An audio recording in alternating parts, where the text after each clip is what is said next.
بص يا حبيب اخوك، اخبار على السريع. انا قلت لك ان ترافيس موتيابا لو نزل ولعب مع الزمالك بشكل اساسي هيأدي، صح ولا لا؟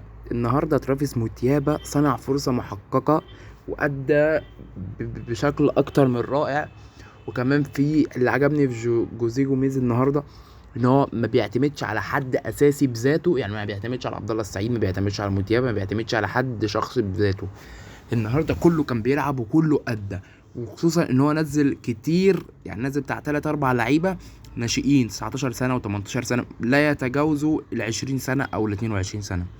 دي حاجه حلوه نوعا ما. ان انت تعتمد على ناشئين طبعا هيفيدوك بعدين، بس تديهم الفرصة ان هم يقدموا ده نفسهم. طبعا مصطفى شلبي النهاردة عامل ماتش اكثر من رائع وجايب هدف. ماشي يا شلبي، طبعا يعني انت شلبي عشان انا ما بحبش آه الميل للعيب او كده.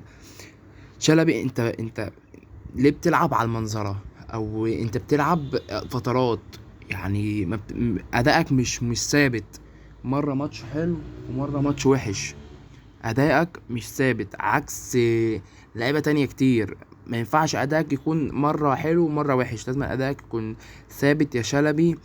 طبعا النهارده انت عملت ماتش جامد وما ننكرش كده. ماشي يا شلبي.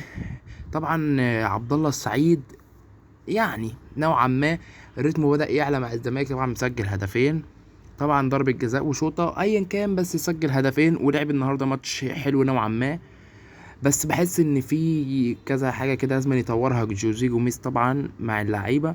طبعا عبد الله النهارده عمل اسيست وجاب بيلين ضربه جزاء، اللي هو يوسف اوباما جابها. طبعا يا جدعان ما تنسوش تدعمونا بلايك واشتراك عشان يوصلكوا كل جديد، وتدعوا لي في امتحاناتي عشان نبقى مع بعض على طول.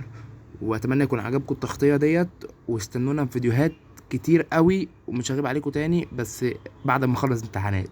مع السلامه.